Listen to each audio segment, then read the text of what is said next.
If trust is earned and not given, why are we so focused on whether they trust us instead of whether or not we are trustworthy? Recently, I reached out to my subscriber list and I said, hey, what's on your mind? What are some topics that you'd like for me to talk about? And trust came back from 4 or 5 different people. Trust is a real issue. And there was a particular quote that I really loved that someone shared and sent in. And they said, I want the person to know that I can trust you and I can still give you the third degree about whatever it is. And it's not about not trusting you. It's not about not believing in you. I trust you and I still need to be able to express myself. And it made me realize something when I got this note from them. We often, as leaders, get trust backwards. We treat trust like something that people owe us, something they have to earn from us. They have to, show up for us, and we have to dole it out in little bits as they earn it. It's something that we are waiting around to receive from them. But here's what I've learned from working with lots and lots of senior leaders over the years.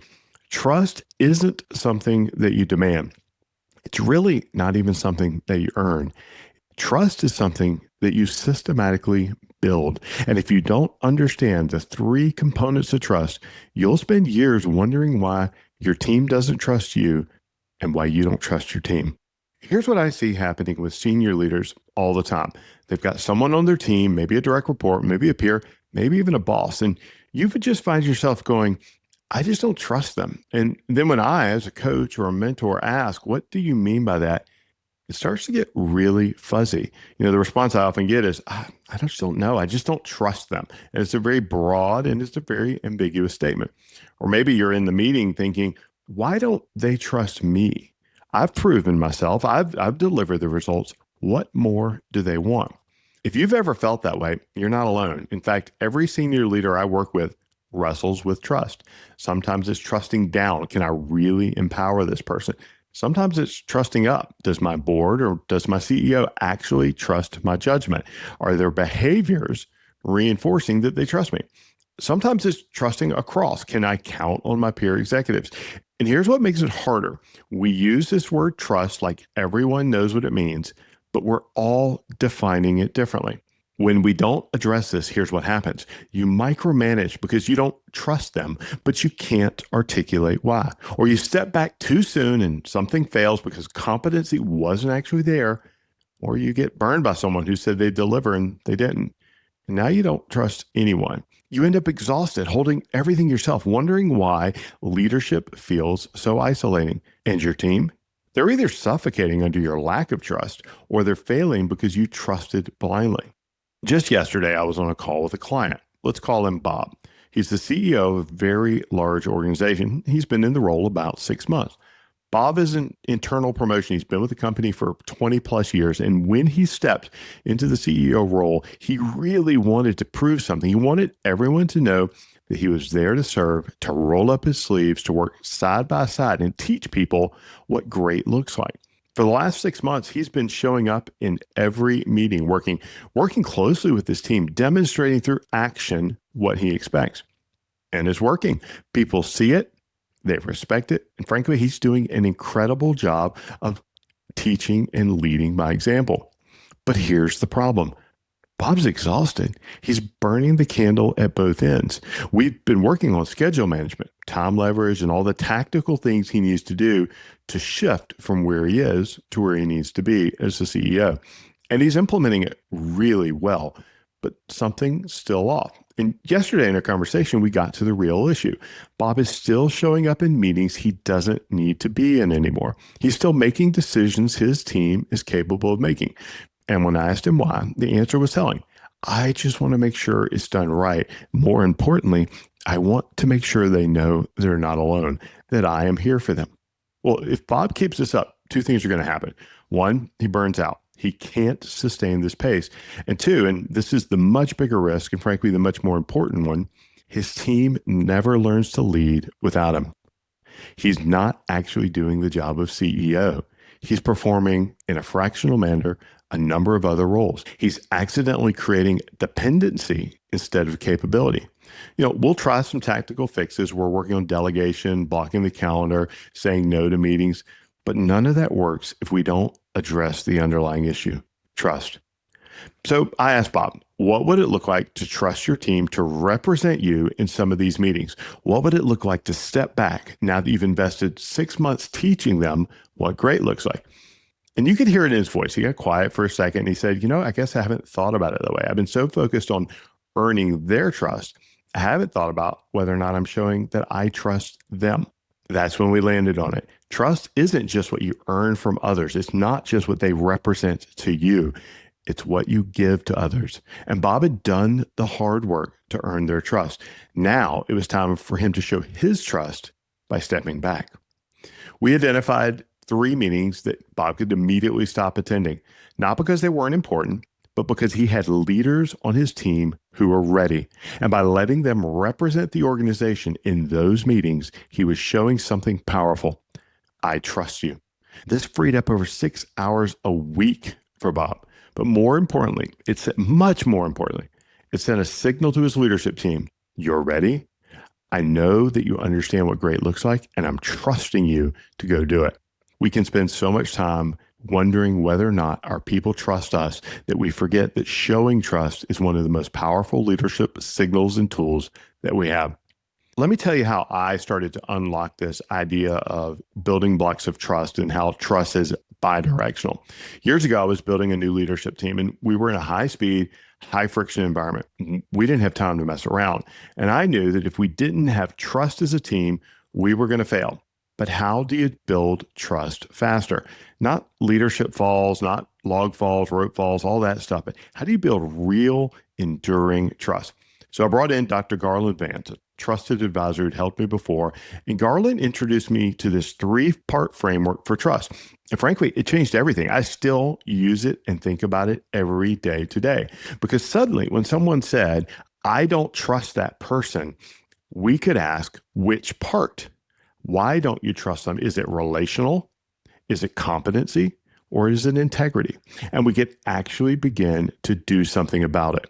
And that framework has stuck with me for years. And it's what I use today with every single leader that I coach and work with when we start talking about trust. So here's what Dr. Vance taught me. Trust isn't one thing. It's 3 things. There's 3 core building blocks of trust. And if you're missing any one of them, trust breaks down. The 3 components are relational trust, competency-based trust, and integrity-based trust. And here's what's so incredibly powerful about this. Each component requires something different from you as a leader. Let me break it down. Relational trust is about the relationship itself. Do people know that who they are matters? Do they feel seen, heard, valued? This is the human connection piece. And here's the key. Relational trust is what you invest in. As a leader, you invest in relational trust by showing up consistently, by creating space to be human, by remembering that they're not just a source or a role, they're a person.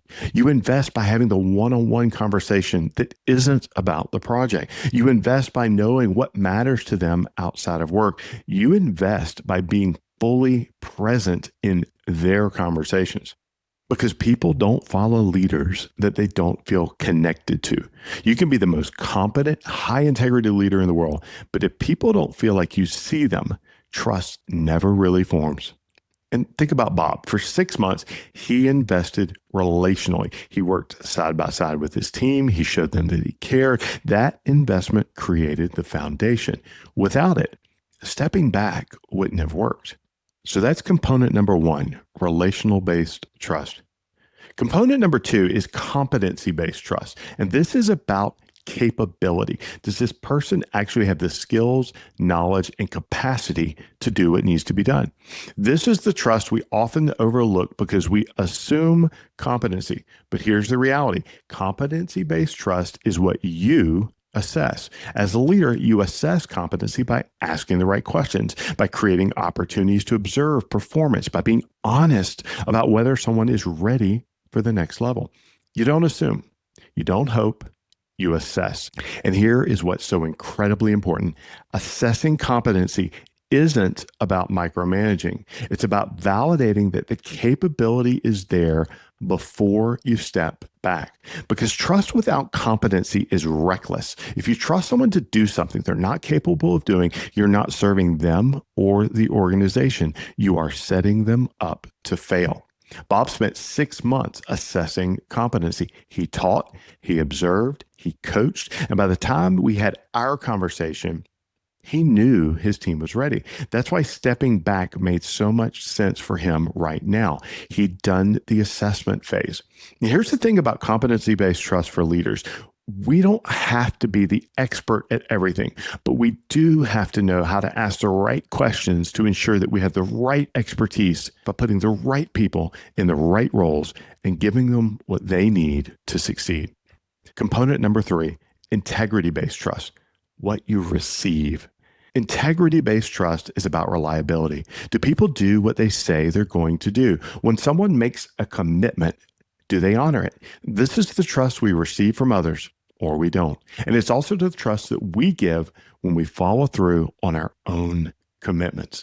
As a leader, you receive integrity-based trust by observing patterns. Does this person consistently deliver on their commitments? Do they own the mistakes when they miss? Do their words match their actions? And critically, do you give integrity-based trust by being impeccable with your own commitments?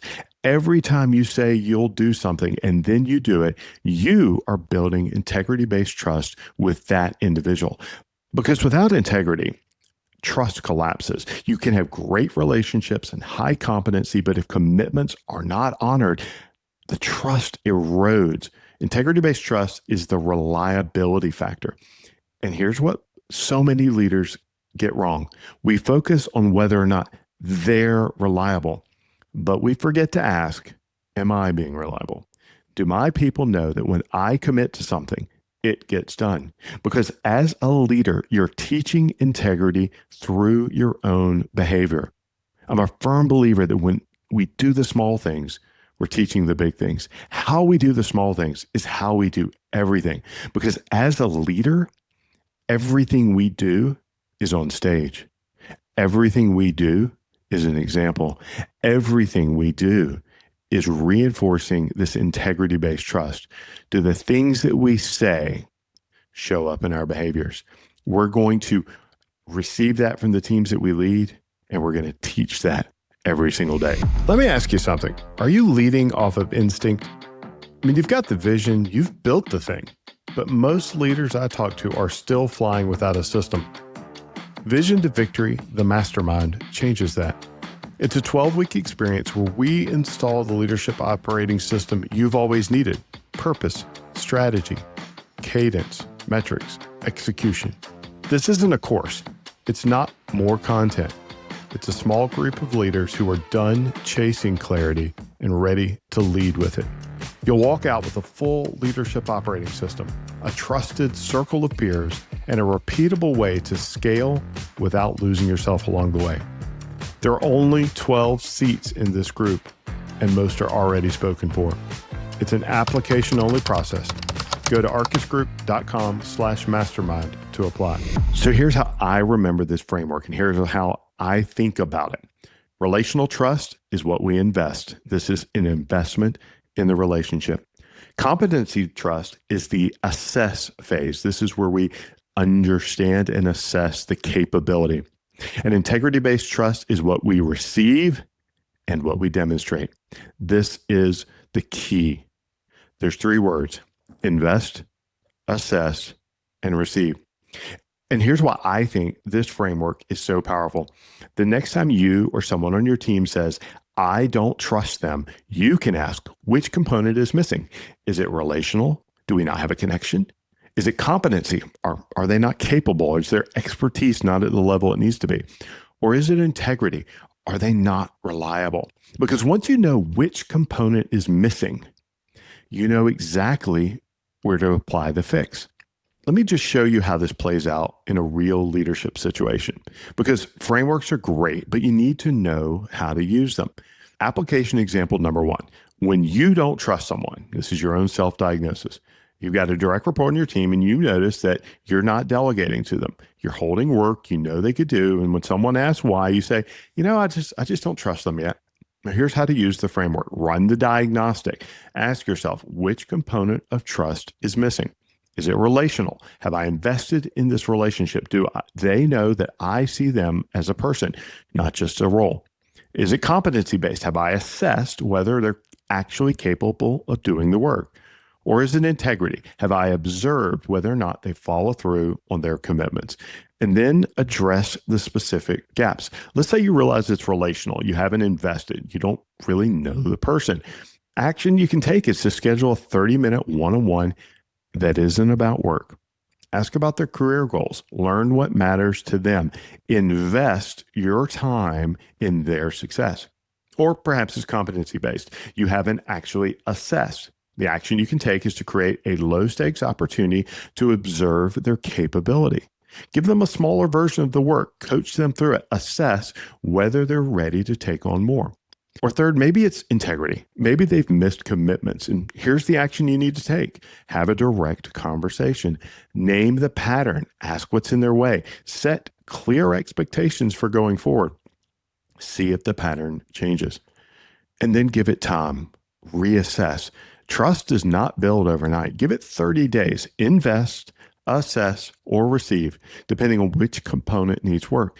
And then reassess. Is trust building? If yes, continue. If no, you have a decision to make about role fit. What changes here is that you're no longer stuck in the vague, I don't trust them land. You have specific actions that you can take, and you're building trust systematically instead of hoping that it magically appears. All right, here's the second example that we can walk through. When your team doesn't trust you, this is a leadership self-audit. Maybe they're not bringing you their problems. Maybe they're not taking the initiative. Maybe they're just being overly cautious around you. Here's how you can use this framework on yourself. First, get honest with yourself. Run the same diagnostic, but on your own behavior. On the relational side, ask yourself, am I investing in my people? Do they know that I care about them as humans, or do they just feel like resources that I deploy? On the competency side, am I demonstrating capability as a leader? Do I know what I'm doing? Or am I figuring it out as I go and I'm creating chaos all around me? Yes, I understand that that's a hard question to ask yourself. But if you're honest and you really think about it, you can get there. And integrity based, am I reliable? When I commit to something, a decision, a timeline, support, behaviors that I say are important, do I follow through? Pick one dimension to improve. Let's just say you realize your integrity is the issue. You commit to things in meetings and then you get busy and you forget. Your team has learned that you're unreliable. Action for the next 30 days, write down every commitment you make, review it daily, follow through on every single one. If you can't deliver, communicate proactively why and when you will. Your team will respect and understand ownership. And oh, by the way, when you do that, you're teaching them what great looks like. Ask for the feedback. After 30 days, ask a trusted team member. I've been working on being more reliable with commitments. Have you noticed a change? This shows vulnerability and it gives you real data on whether the efforts you're making are helping to build trust. Within 90 days, you'll see a shift. Your team will start bringing you problems earlier. They'll take more initiative. They'll be more provocative in their statements. Why? Because you've systematically built trust by addressing the specific component that was broken. So I challenge you this week, identify one person you struggle to trust or one person who seems not to trust you. Run the diagnostic. Which of the three components needs work? Take one action. That's it. One action. Invest relationally, assess competency, or address integrity. See what shifts. And by this time next week, you should have one, identified one trust challenge, a person or relationship. Two, diagnosed which component is missing, relational, competency, or integrity. And three, taken one specific action to address that component.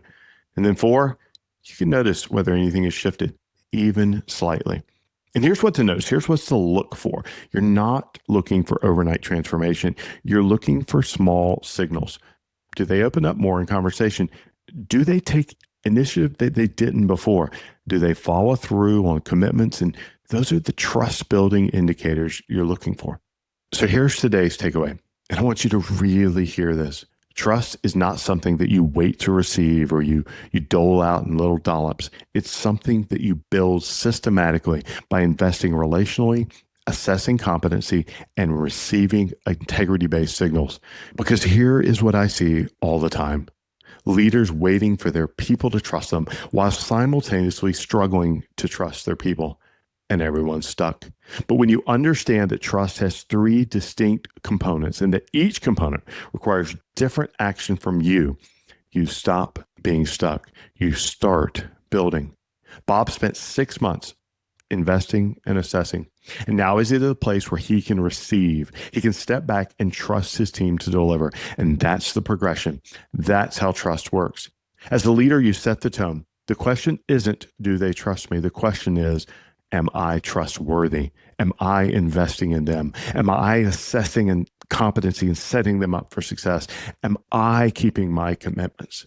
Because everything you do is leadership, and everything you do teaches others what great looks like. So here's my question for you as we finish up today. Who's the one person that you're struggling to trust or seems to struggle trusting you? Run the diagnostic. Is it relational? Is it competency? Or is it integrity? And then take one action this week to address that specific component. That's it. One action. And if this framework resonated with you, here's what I'd ask. Share it with one other leader who's wrestling with trust right now. Send them this episode because trust is the foundation of great leadership. And when we get it right, everything else gets easier.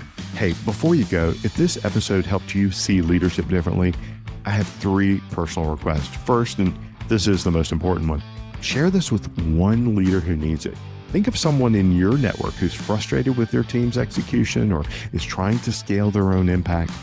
Copy this episode link right now and text them, hey, I just listened to this episode and I think you'll get real value from it. That simple act of sharing, that is servant leadership in action. Second, subscribe to Leadership Unlocked. Whether you're on Apple Podcasts, Spotify, YouTube, or your favorite podcast player, just hit subscribe or the follow button. That way you won't miss the next episode and it helps us reach more leaders like you. And third, if you're willing, this would be a huge help for us. Leave a 5-star rating and write a quick review. I know it takes 60 seconds of your time, but here's what it does. It helps other leaders discover the show. Every rating, every review, it's how we expand our impact together. So those 3 things, share with a friend, subscribe, leave a review.